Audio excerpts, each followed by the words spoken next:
Welcome to 10-Minute IELTS. Today, we'll be tackling grammar, specifically tense consistency. Now, I've listed the 12 different tenses in the English language here, but I want to mention that you don't need to use all of them. In fact, for survival English, we only need the simple tenses, whereas native speakers of the language, such as Americans and British, would only use the progressive or perfect tenses at most. Not even all of the perfect tenses, just the present perfect one. There is no need for you to even ever use the perfect progressive tense, since even native speakers themselves don't use this tense at all. I mean, have you ever heard an American say, "Oh, I had been studying for an hour before you came," or "I will have been studying for an hour before you come"? It sounds needlessly long and complicated when in fact you could have just said, "I was just studying." And then the person arrived. Or if you want in the future, "I'll be studying while I wait for you." Instead of saying, "I will have been studying while you come here after an hour," it's just ridiculously long. So again, remember, we don't need to use the perfect progressive tense, and we don't even need to use any of the perfect tenses. What's most important is you understand which tense you are using in the sentence so that you can be consistent. Just as a quick note, the main difference between the perfect present tense, "I have just studied," and the simple past, which is "I studied," is how recent the event happened. "I studied" means you did this a long time ago, whereas "I have just studied" means it just happened now. There is no need to use the past perfect, and I don't think you'll ever need to use the future perfect tense. Let's move on to tense consistency now. In terms of tense consistency, we just have to make sure we clearly understand whether our paragraph should be, or sentence should be, in the past, present, or future tense. Let's take a look at this paragraph as an example. In the past, I go to a school called Cambridge University. I always believe I will graduate on time, but my plans changed. Now, I was working part-time to pay for my next tuition. It's not easy, but in the future, I can work full-time once I graduated. Now, it doesn't sound bad, especially if you're able to speak or read it out loud fluidly, but the truth is, there are a lot of inconsistencies in tenses. Look at this first part. It says here, "in the past." If this whole sentence will be in the past tense, then why are we using the verb go when this is a present verb? In the past, I go to a school. I think it would be better if we said, "in the past, I went to a school." Remember to use the past tense if the sentence happened in the past. The same is true for the next sentence. The idea is each paragraph should have only one tense to show a logical sequence of ideas. But here it says, "I always believe I will graduate on time." But believe is present, whereas will is future, and then the previous sentence was in the past, so it doesn't sound logical and it's confusing.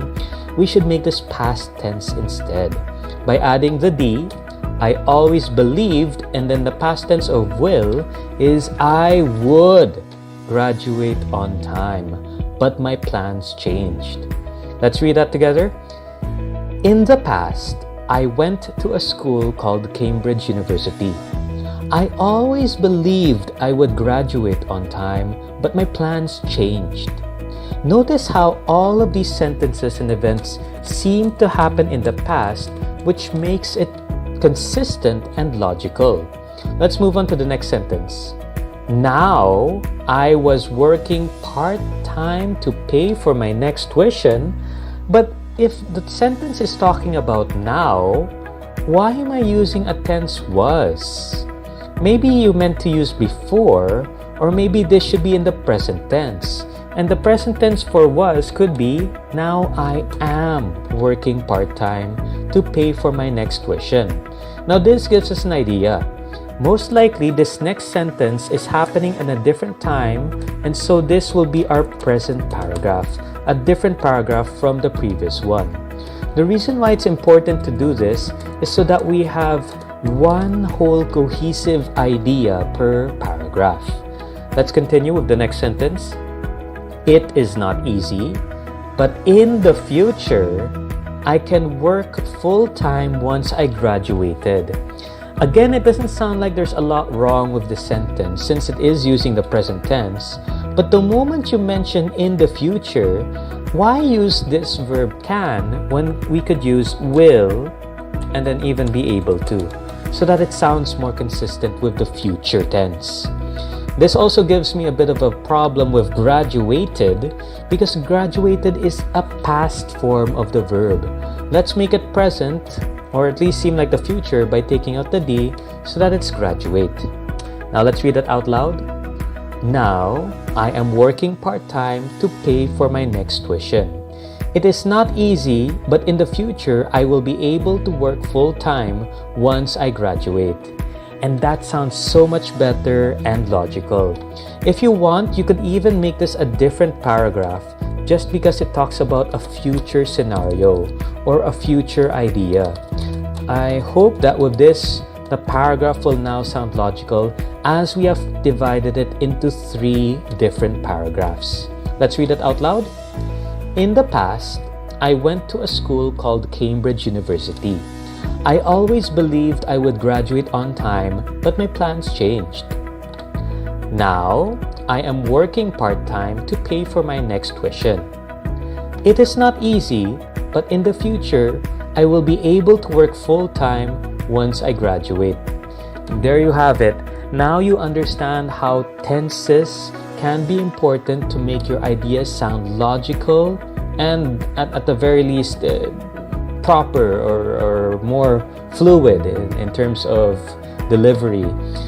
Again, you don't need to use any perfect progressive or perfect tenses at all. What's important is that your ideas have a consistent tense involved. Also remember to avoid doing this. I agree that money was important. Take note of the idea and see which tense would best suit the situation. Because saying I agree that money was important means that money is no longer important in the present. So, past only? I don't think this is true for the past. This is also true up to now. So, I agree that money is important would be better.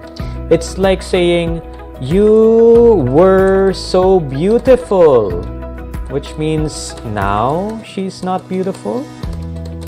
That might earn you a slap in the face. So then say, oh wow, you were so beautiful. Instead, it would be better to use the present tense and say, you are so beautiful. So that we're talking about the present situation in this time. Now, you can combine present and past tense in one paragraph, but remember to show the logical sequencing of ideas. For example, you could say, I agree that money is important. One reason is we need it to buy our basic necessities. Now, if we are going to move on to an example, we can switch to the past tense by saying, for example, in the past, I would use money to buy toilet paper, food, and water. So that is perfectly fine. There's nothing wrong with it. But is that something that only applies now? Does this example not also apply in the present time? We can change that. For example, at present, I use money to buy toilet paper, food, and water. And let's see if that makes more sense. One reason is we need to buy our basic necessities. For example, at present, I use money to buy toilet paper, food, and water. Now that sounds much better as opposed to in the past, I would use money to buy toilet paper, food, and water. Now, what if it's an experience? Then go ahead and use the past tense. Just remember that if you're going to use the past tense, it should be past all throughout. In the past, I went to the grocery to buy things I need, such as toilet paper, food, and water. This is perfectly fine, though I'm not too sure if the things I need would be good since you're using went. So I went to the grocery to buy the things I needed would actually sound better. So those are my 10 minutes. I hope this video has been useful in helping you understand how you don't need to use all the tenses and how what's really important in IELTS or in writing in general is to be consistent with them. Remember to like, share, and subscribe. And if ever you want online coaching, just remember to click on the link in the description below. Thank you for your time and good luck with your review.